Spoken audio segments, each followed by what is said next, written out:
Yo, dudes, the Empire's pretty chill. Maybe you could, join it or something.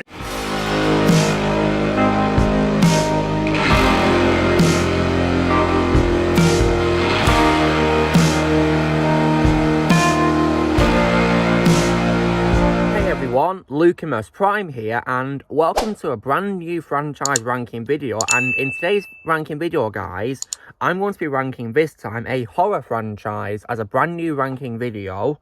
And this is for one of my favourite horror franchises of all time, and has one of my favourite slasher villains of all time ever. And as you probably guessed by my figure next to me and the title of this video, I'm of course going to be ranking none other than the franchise of Halloween. So, this is going to be my ranking from best to worst, in my personal opinion, guys. So, if you guys don't agree with me, that's absolutely fine. But please respect my opinion just so I can respect yours. So here we go. Now, starting, of course, in first place, guys, I'm going to go with what is easily, in my opinion, the best of this franchise and can never ever be topped, in my opinion, which, of course, is the original movie, which is Halloween from 1978, directed, of course, by the legendary John Carpenter. This is one of, if not the greatest slasher films of all time that I've ever seen in my life. And I love every second of this movie. It's a time of masterpiece that never gets old. One of John Carpenter's best works ever. And, you know, it's just an absolute masterpiece from start to finish. You've got a great cast of actors in this. For example, Jamie Lee Curtis just does a really amazing job as a main character, Laurie Strode. He's my favourite role of Jamie Lee Curtis. And I also, definitely love Donald Pleasence, may he rest in peace, as Dr. Samuel Loomis.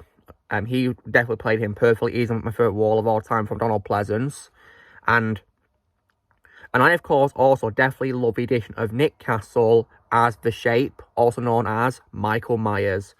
And this film introduces one of the most terrifying villains of all time in cinematic history, Michael Myers. A very frightening character and one of those examples of a silent killer. And what's amazing is, even though he doesn't say a word, guys, he just has his breathing sound, and it still makes him a terrifying villain nonetheless, which is just absolutely incredible. Yeah, this film is just absolutely incredible. Just a timeless movie, in my opinion, never going to get old, in my opinion, and will always be the best Halloween movie of all time. So, if I was to rank Halloween 1978 out of 10, guys, I would give it a very solid, full-blown 10 out of 10. Absolute masterpiece, in my opinion, that can never be topped. On to what is my second favourite in the franchise. I'm going to go with what is, of course, was the first of the sequels of the original movie. And this sequel and the first movie are the only ones I'm going to ever own on DVD or Blu-ray, guys. And on DVD, I, of course, own the second film, which is my second favourite, which, of course, is 1981's Halloween 2. So yeah, now, I definitely really love this sequel, guys. I think it's a very underrated sequel that deserves more love. And it's my second favourite in the franchise. So, once again, what's great about it is that once again, Jamie Lee Curtis and Donald Pleasence are once again great as always. As Laurie and Loomis, as always. And it's definitely just a really amazing movie. And in this film, Michael Myers is now played by Dick Warlock. And he does a really good job playing him. Although, personally, my favourite Michael is still Nick Castle, though. And this is definitely, in my opinion, a great sequel, a nice direct continuation of the first one, left on a very terrifying cliffhanger. And I will also as well say, guys, that in my opinion, this is where the franchise should have ended for me when it comes to the story of Laurie and Michael. Because at the end of the movie, of course, Laurie and Loomis, of course, they trap Michael in a hospital. And Loomis is able to ignite some gas, which puts Michael on fire in an explosion. And Michael is engulfed in flames, and then he emerges from the fire and collapses and dies. So, as far as I'm concerned, guys, that is the true end of Michael Myers right there. So, yeah. And this may not be as good, in my opinion, as the first film. And the reason why is because maybe that I wasn't really a fan of the revelation that Laurie and Michael are siblings. But apparently it was done because John Carpenter was drunk when he was writing the story. So that's probably why, I guess. So, yeah. But I kind of slide because I told me this is a very underrated sequel. And in my opinion, the best of what came after the first movie. So, if I was to give Halloween 2 a score out of 10, I will probably give it a very solid 9 out of 10. Amazing sequel, in my opinion. Then on to what is my third favourite in the franchise, guys. Now, I'm talking mainly about the extended version of this movie, because in my opinion, the theatrical version is a bit of a letdown in comparison, and And this, of course, is one of the most recent ones, which, of course, is 2021's Halloween Kills, the extended version. Now, because I think this movie is a very good movie, in my opinion. Yeah, really good. I don't think it deserves the hate that it got, to be honest, when you're talking about the extended version, because the extended version, thankfully, answers unanswered questions, which the theatrical version did not have. And I definitely, of course, love how, you know, how Michael is on a big killing spree in this movie, and that's just what you want to see from Michael Myers as a character, of course. I mean, it's Michael summed up for you.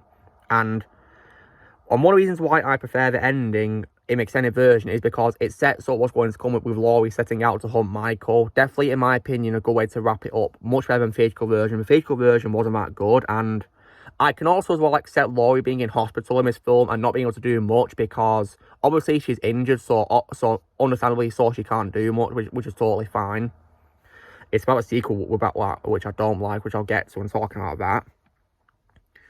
And so yeah, this film, though, directed by David Gordon Green, in my opinion, is good. The extended version, in my opinion, was much better than the theatrical version, because I give the theatrical version a 7 out of 10, guys, but I would probably give the extended version an 8.5 out of 10, absolutely. In my opinion, much better than the theatrical version. Another thing I did also love was also the opening, where we had a flashback of the climax of the first movie, and we even had Dr. Loomis appear by special makeup, which was definitely a very impressive scene. Did a great job with it. So yeah, that's Halloween Kills for me, guys. I will probably give it a very solid score of 8.5 out of 10 for me. And the other bad quotes I could say is that some of the supporting characters, in my opinion, were annoying. Like, for example, I think in this, for example, I'm not really a fan of Laurie's daughter very much. I think she's a bit annoying, really. In this, I've never really liked it in the reboot trilogy, to be honest. She really annoyed me. In this film, though, she was somewhat tolerable, though. And that's probably about it, really. So that's Halloween Kills, guys. And then my fourth favourite in the franchise would have to be what comes before this, or Halloween Kills, which of course is 2018's Halloween. Or as I call it, Halloween 2018, to avoid confusion with the first movie, because yeah, for some reason, guys, they called it Halloween. So that's definitely one by quality, right? Because it can be really confusing for new fans of a franchise. They don't have any idea what film this is. They don't know if it's like a reboot or a remake or whatever, or anything like that. But thankfully, when going into this film, I knew it was going to be a direct sequel to a first movie. So yeah. Now, so when it comes to this film, I think it's good, in my opinion, and it brings back Laurie, and it definitely, you know, redeemed her character after the way she was horribly treated in a movie, which I'm going to get to in the absolute worst of a franchise. Thankfully, she was better to how she was before this movie, and I like how they made her be preparing for Michael. I like that, which was good for her, good development for her character. And it was also really cool how Nick Castle also had a camera appearance as well as Michael in the window scene and the breathing sounds, which was also very good. So I like how we got him back. Whereas for the rest of the film, he was cosplayed by James Jude Courtney. But yeah, Nick Castle to me always will be Michael no matter what. And also as well, other good things is, once again, the kills are also, of course, great, and the graphic as well. And David Gordon did a good job directing this movie, but when it comes to bad qualities, so I of course don't like how it ignores Halloween 2, which is disappointing, because that's my favourite of the sequels, of course, and the title, of course, is also confusing for new fans. And I think also as well, that Laurie's daughter is once again annoying in this movie. In my opinion, slightly more annoying than she was in Halloween Kills for me personally. But yeah. But not as much as the final film of the franchise so far, which I'll be covering in a moment. So if I was to give Halloween 2018 a score out of 10, guys, I'll probably give it a very solid score of 8 out of 10. So that's how I give it a score out of. And now on to what is, of course, my fifth favorite in the franchise, guys. I'm going to be going with, of course, the film which was, of course, released 20 years after, of course, the original movie, which, of course, is 1998's Halloween H20, or 20 years later, or Halloween H, or whatever you want to call it, directed by Steve Miner. So I think this movie is good in my opinion, but not really the best of a franchise, for, to be honest. I still think it's, you know, a good movie for what it's worth for. So what I like about it is how it does bring back Jamie Lee Curtis as Laurie after she was, of course, so yeah, after, of course, she was absent from a trilogy of her, where her character appeared to have been killed off screen, which I definitely despise about that trilogy. So I like how we brought it back in this, and also as well, the kills were also once again really good in this movie, and Chris Duran was also good in my opinion as Michael Myers as well. Although personally, I think Nick Castle is way better. And so yeah, it was still good in my opinion, guys. But in my opinion, it paled in comparison to the original movie, and and the timeline, of course, is a little bit confusing as well, and I guess the ending is also satisfying as well, where of course where Laurie decapitates Michael with an axe, which was definitely very satisfying, of course. And yeah, although personally, though, guys, I think Halloween 2 should have ended with Laurie and Michael's story, really. So if I was to give Halloween H20 a score out of 10, I'll probably give it a very decent score of 7 out of 10. And now on to what is, of course, my sixth favorite in the franchise, guys. I'm going to go with what is actually the fourth installment of the franchise, released in 1988, 10 years after the first film, which of course is Halloween 4, The Return of Michael Myers, directed by Dwight H. Little. Now, when it comes to this film, guys, this is of course the start of the infamous Thorne trilogy. And personally, though, I don't really like this trilogy because it of course makes Michael's death in Halloween 2 and his defeat pointless by bringing him back, which I'm disappointed with, because I'm pretty sure he died as far as I'm concerned, but apparently he was just in a coma for some reason. It doesn't really make much sense, but this film is still decent, though, nonetheless, in my opinion. For example, Donald Pleasence come back as Dr. Loomis, and he still gives a great performance, in my opinion, as him, as always, and does a great job of in the role. But obviously, though, what I don't like is I really hate how, of course, it's revealed that Laurie has been killed off screen. I really hated that, which I was just very disappointed with. But thankfully, H20, of course, retconned this, thankfully. But yeah, I hate how they killed her off screen. Like, how dare they do that to Laurie like that? And when it comes to a new character, Jamie Lloyd, I thought she was also somewhat decent, in my opinion. But personally, though, I still think Laurie is a much stronger protagonist than Jamie, in my opinion.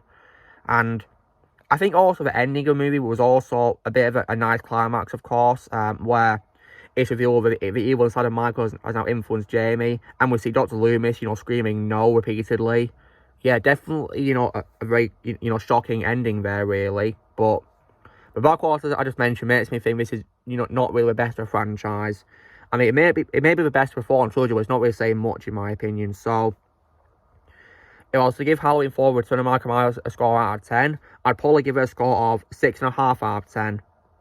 And then on to what is, of course, my seventh favourite of the franchise.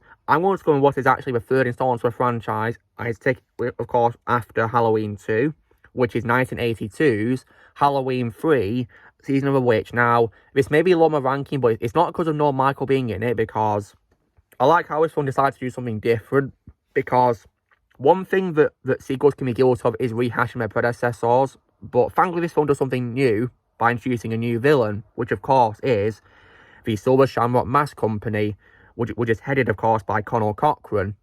And now, so what's good about this movie is, now, while he may not be as intimidating or as evil, in my opinion, as Michael Myers, Conal Cochran, played by Dan O'Hurley, was actually a pretty sinister villain, in my opinion, and probably my second favourite role of Dan O'Hurley behind the old man from RoboCop, and I thought he played him really well. And so yeah, I like this idea of setting up like an anthology series, guys, something new this time, like Halloween-themed stuff, really. So we've already had a serial killer, and then, of course, the masks. So how about something new for a franchise? But unfortunately, that never happened. And when it comes to bad qualities, I didn't really like how the film went for like a sci-fi route, really, because this was supposed to be horror franchise, not sci-fi. So the thing about, androids and all that just really annoyed me when I watched it. But nonetheless, I like how the film did something new for a change. But I wish we did something new with regard to horror, though, instead, really, rather than just that. And also, despite being called Season of a Witch as well, the title is also very misleading, because despite the title, there's no witches in the movie. None at all. It's masks for the villain, not witches. So I think this film works best on its own as a standalone film, which is not part of the Halloween franchise at all, apart from, of course, the brief cameo appearance on the TV at one point. So I'd probably just get rid of Halloween 3 and Witch from the title and just rename it to Season of the Masks. That's what I call it, guys. Season of the Masks, because there's no witches, and it also, of course, doesn't connect to the first two films, really, because there's no Michael, of course, yeah. So, if I was to give Halloween 3 Season of Witch a score out of 10, I'd probably give it a score of 6 out of 10. It's decent, in my opinion, but the sci-fi stuff, however, I didn't really like. It's not really Halloween for me.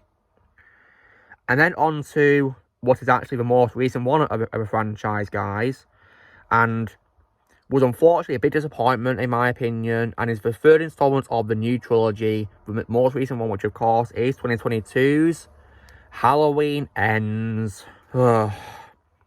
This film was very disappointing, but I thankfully went into watching it with you know, worry it wasn't going to be good, because Jamie Lee Curtis warned us about this, actually not being that good, and she was right.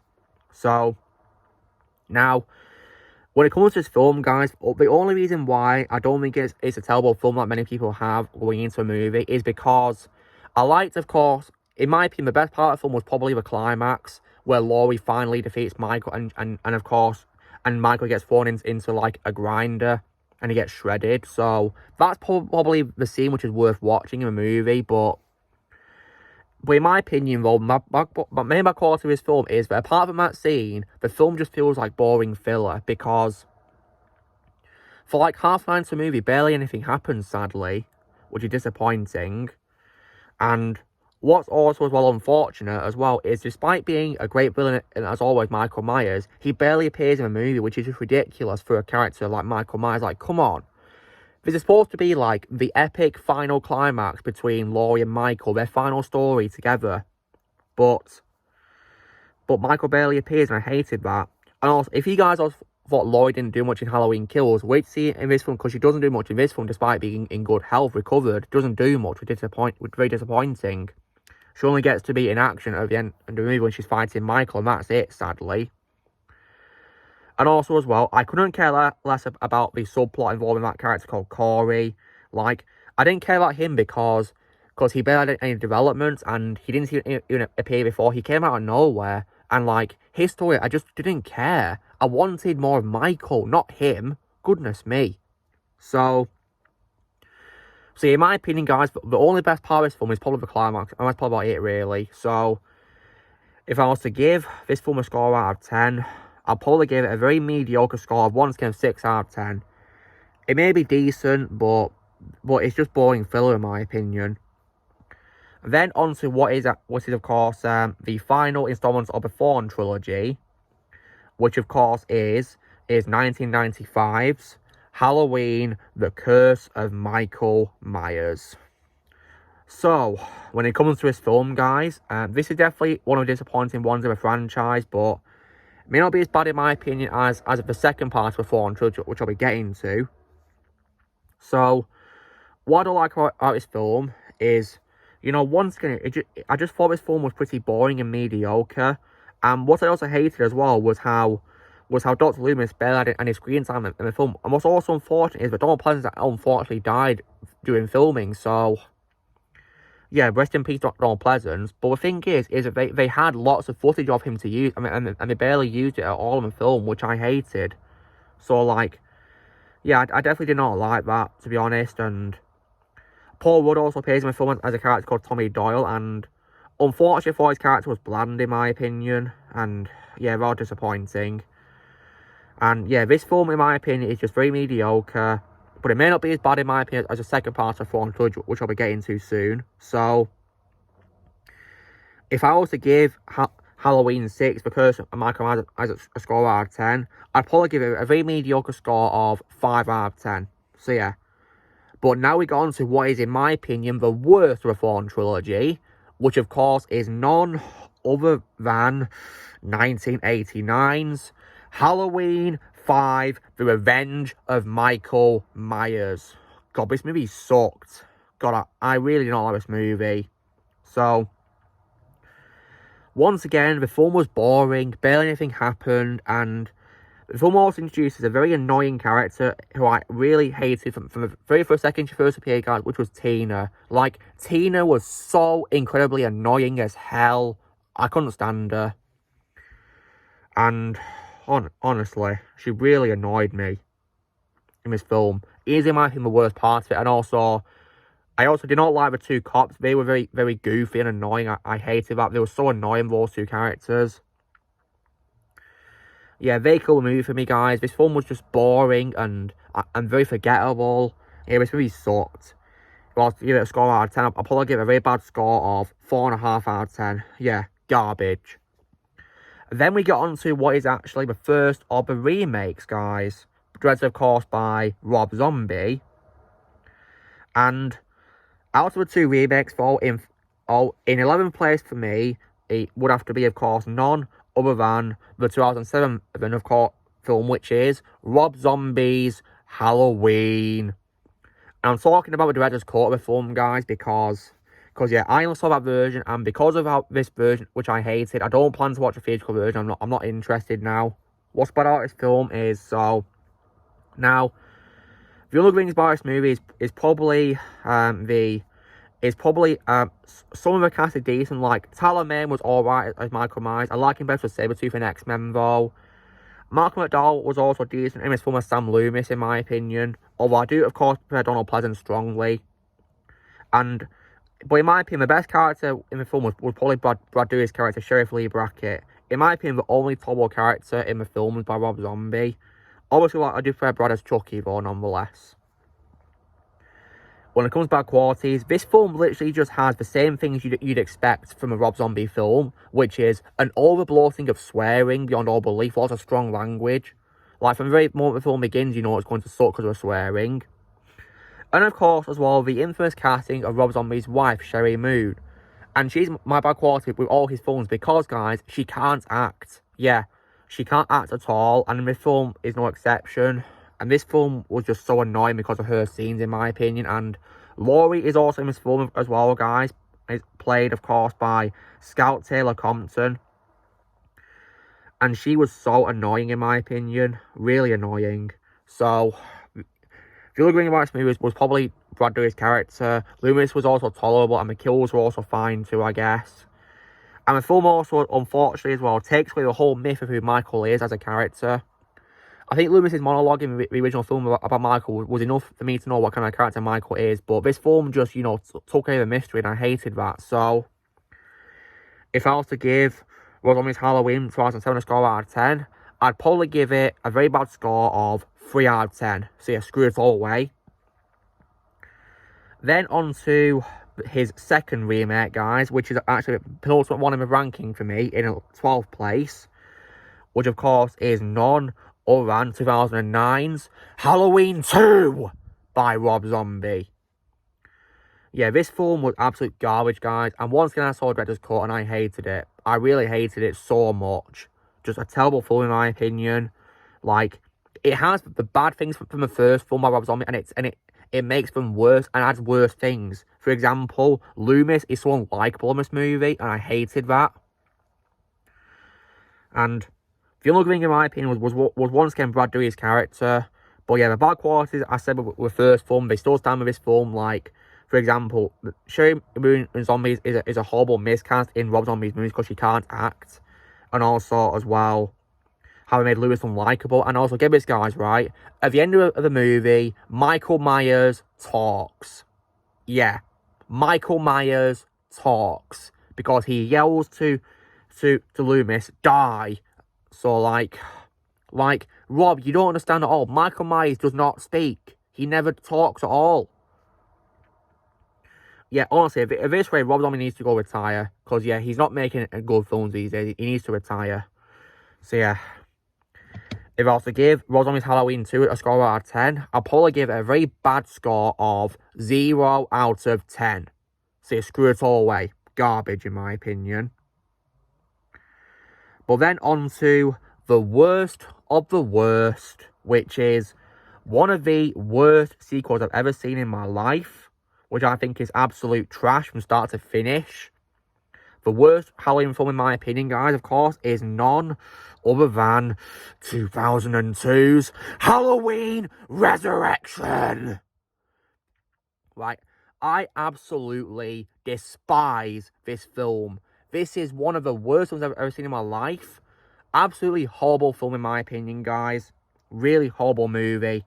So, like, and also as well, guys, in my opinion, I don't think there's anything good about this movie at all. I don't see anything good about Resurrection, or as I call it, Halloween Assurrection. Because, yeah, it's just a terrible movie in my opinion. Screw it all away. Garbage. So, what this film does, which is absolutely horrible, is it's unfortunately absolutely wastes Laurie at the beginning of the movie, and she gets killed by Michael. So, like, she barely has any screens out, and she dies at the beginning of the movie. So, yeah, you basically doing the Alien 3 cliche on her. And if there's one thing you need to live Alien 3 is, don't be Alien 3. Simple as that. But this film didn't listen, did it?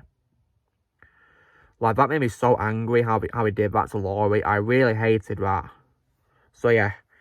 Like, horrible way to send her off. And also, that also makes a poster very misleading because she appears in a poster despite being killed early into a movie. And also how she has short hair in the poster, when in the film she has long hair. So, like, really? And don't you dare get me started on Busta Rhymes' character. Like, God, he was so annoying. I really hated Busta Rhymes' character, guys. He was so incredibly annoying as hell. And don't you dare get me started on a scene where a character is dressed up as Michael over at, like, a party. The real Michael appears, and the guy dressed up as Michael tells Michael to go away. And rather than go for a kill, Michael actually walks away. So, like, that's character assassination right there. Like, this film is trash from start to finish. Absolute garbage. Nothing good about it, in my opinion. It's just complete trash. So, if I was to give Halloween Resurrection a score out of 10, if I could give it below 0 out of 10, guys, I would. But to be specific, I'm going to give it a very bad 0 out of 10. So, screw it all away. So, guys, that's me doing my ranking of the Halloween movies from best to worst, in my opinion. So, yeah. I really don't do any more after Halloween ends. But in the future, I will post reviews for movies. So, yeah. Now, so when it comes to a franchise, so my ranking, of course, goes, of course, from first place being Halloween 1978, second place, Halloween 2, third place will be the extended version of Halloween Kills, fourth favourite would be Halloween 2018, fifth would be H2O, sixth will be Halloween 4, seventh will be Halloween 3, eighth will be Ends, ninth will be Halloween 6, 10th will be Halloween 5, then 11th will be Rob Zombie's first Halloween remake, and the 12th will be his second remake, which was garbage. And then, of course, last place, of course, would be Halloween Resurrection. So, you know the drill, guys. Be sure to give this video a like. Also, be sure to let us know in the comments how you guys would rank Halloween movies, or how you guys would rank them. Also, be sure to join Team Prime by pressing subscribe movies coming in the future. If you would like to be a member, you can join it using a piece of or your description. And happy Halloween.